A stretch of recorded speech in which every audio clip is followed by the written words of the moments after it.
বৃষ্টির পানিতে সূরা ফাতিহা ৭ বার পড়ে ফু দিয়ে খেলে কি হয় জানলে আপনি অবাক হয়ে যাবেন। আমার প্রিয় ভাই বোনেরা, বৃষ্টির পানি যে কতটা পরিষ্কার উপকারিতা রয়েছে এটার ভিতরে, এটা জানলে আপনি আশ্চর্য হবেন। আজ আপনি বিজ্ঞানকে প্রশ্ন করেন, আমরা যারা সায়েন্স নিয়ে পড়াশোনা করেছি আমরা জানি বৃষ্টির পানি কতটা উপকারী। এবং এটার ভিতরে এই স্বচ্ছ পরিষ্কার পানির মধ্যে যদি আবার সূরা ফাতিহা, যেটাকে রাসূল কারীম সাল্লাল্লাহু আলাইহি ওয়াসাল্লাম বলেছেন সূরা ফাতিহার 28টা থেকে 30টা 42টা পর্যন্ত নাম রয়েছে, তার মধ্যে একটি নাম হচ্ছে আশ-শিফা। আল্লাহ তাআলাই বলেছেন ওয়া নুনাজ্জিলু মিনাল কুরআনি মা হুয়া শিফা ওয়া রাহমাতুল লিল মুমিনিন। আমি আল্লাহ তাআলা কোরআনকে শিফা বানিয়ে দিয়েছি, স্পেশালি সূরা ফাতিহা। এই সূরা ফাতিহা রব্বুল আলামিন বলেছে তার হাবিবের মাধ্যমে, তাফসীরে বাইজাবিতে এসেছে, কোন জাতির উপরে আল্লাহ গজব দিয়েছে মাথার উপরে চলে এসেছে, একটু পরেই তাদের প্রতি এই গজবটি বর্ষিত হবে। ছোট্ট বাচ্চাও যদি সূরা ফাতিহা পড়ে আসমানের দিকে ইশারা করে, রব্বুল আলামিন এটার মাধ্যমে ওই জাতিকে মুক্তি দান করে দেয়। সুবহানাল্লাহ।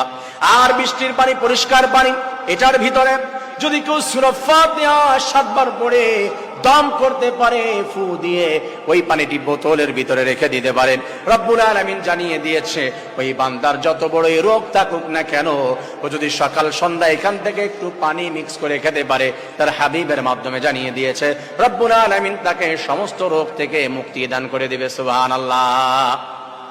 এখানেই শেষ নয়, এই সূরা ফাতিহা পড়া বৃষ্টির পানি পরিষ্কার পানি আপনি যদি আপনার ঘরের ভিতরে ছিটিয়ে দিতে পারেন, আপনার ঘর থেকে যত জিন ভূত যা কিছু আছে রব্বুল আলামিন সবকিছুর ক্ষতির থেকে আপনার বাড়িকে সেফটি দান করে দিবে। সুবহানাল্লাহ। আমার প্রিয় ভাইয়েরা, রব্বুল আলামিন আরো জানিয়ে দিয়েছে হাজার হাজার উপকারিতা রয়েছে। এই উপকারিতা বলতে গেলে রাত পার হয়ে যাবে, তারপরও শেষ হবে না।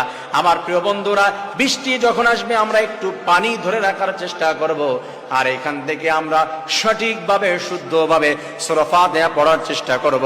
এই শুদ্ধভাবে সূরা ফাতিহা ৭ বার পড়ে ৭টি দম করে যদি পানিটি আমরা ঘরের ভিতরে রেখে দেই, আল্লাহ বলেছে এই ঘরের ভিতরে কোনো অবস্থাতেই অশান্তি প্রবেশ করবে না ইনশাআল্লাহ। আমার প্রিয় ভাই বন্ধুরা, এই সূরা ফাতিহার ফজিলত অনেক বেশি রয়েছে, যে তাফসীর বাইজাবির ভিতরে আমরা যেটা পড়েছি লং আলোচনা রয়েছে এটা ফজিলত সংক্রান্ত, এবং বিভিন্ন তাফসীরের ভিতরে এর ফজিলতের কথা বলা হয়েছে, আমরা অনেকেই জানি।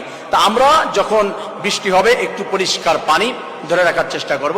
সব থেকে ভালো হয়, আমি যেটা মনে করি যে একেবারে ছাদের উপরে যদি কোনো বালতিতে বা কোনো বলের ভিতরে আমরা খোলা ময়দানে রেখে দিতে পারেন, সরাসরি পানি ওইখান থেকে পড়ে, অথবা সরাসরি একটা বোতল যদি আপনি রেখে দিয়ে আসতে পারেন ওইখানে ছাদের উপরে, ওটার ভিতরে পানি পড়তে পড়তে ভরে যাবে, ওই পানিটা পরিষ্কার পানি আপনি এইভাবে ব্যবহার করতে পারেন সূরা ফাতিহা দিয়ে। রব্বুল আলামিন সুন্দর এই ঘরোয়া এবং কোরআনিক যেই শিফার যেই কার্যক্রম